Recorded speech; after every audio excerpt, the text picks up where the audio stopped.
Reading today is for April 28th, 2025, and we have all in 2 Samuel, I believe.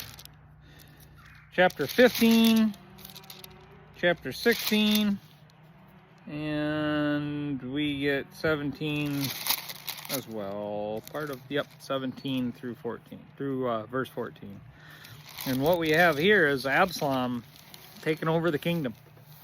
We see the promise that God made to David about paying for his sin against Bathsheba, or with his sin with Bathsheba, against God, because that's what it was for, right?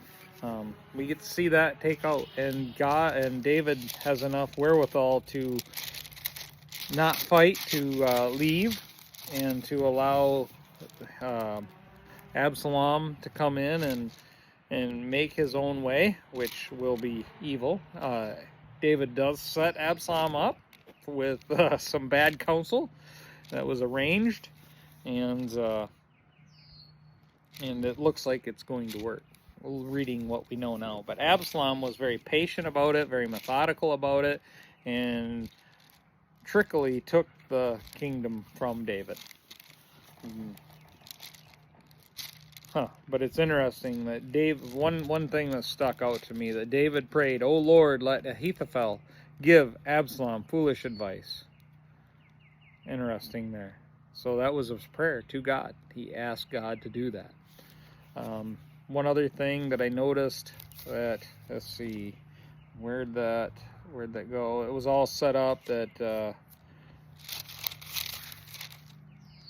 people turned against David, but it was warned against. That's what God said this punishment would be. So it's not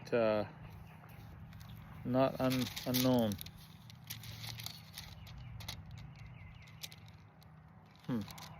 So that's a kind of review of the reading there for the April 28th. Not a lot to say about it, and he even has one of Saul's family come out and try to fight against. That was another thing that I was reading it, I thought, boy, that sounds like today in a lot of ways, that there's people that just see things in a different way. They don't understand the love of God and the sovereignty of God, and they fight against God thinking that they're doing right. And that's what we're seeing here with Saul's family. And interesting the way David puts that. Said, if Saul's telling him to do this, or God is telling him to do this, to curse me, let him curse me. We don't need to kill, or we don't need to fight against this. This is not something fight worthy. We're not to fight with one another over these things. We should portray truth in all matters. Yes, that's the way we should do it. But when somebody is deceived, let's say that, and I see that. I mean, that's the way I take some of this politically, and from our news and everything. It's there's deception going on. I mean, one of the big things that I see right now is the worship of abortion, and that is an atrocity.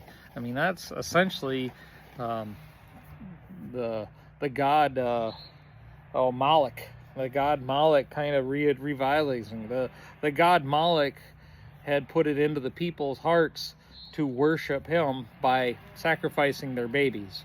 And that god Moloch is alive and well today, as far as I'm concerned, the way I see it, in the abortion movement and the pro-choice movement. And there's a lot of people that fall into that. And our battle is not with them, and we should not try to destroy them in any way, but pray for them, speak life, and be kind and gracious to them. And if that's the way they're going, that's the way they're going. We can't do that. What we need to do is stand up for those and love those that are in that predicament, in that position, and that's what we're called to do. That's the way I see it. That's why I'm reading it. So that's the way David gave us an example on how to deal with people that were he was against David. He just was. And David said, nope, let him go. We don't need to take him out over this. This isn't worthy. The guy hurled stones at him, and rocks and insults and curses and all this stuff. And David said, just let him go. If that's what God has him doing, I mean, that's what he's got him doing. That can't be a stumbling block for us. We have to be honor to God. We have to be kind and good. Now, here's the caveat to that I'm fully in belief of, that if somebody is physically attacking your family member, you have every right to stop that. If you find somebody physically attacking another person, that's when you step in. That's where we see David doing a lot of times. He would go after things like that. He would attack those kind of things, but just being wrong and insults and things, and leave that alone. But physical attacks, we want to protect those that need protecting in all matters. That's a very important thing.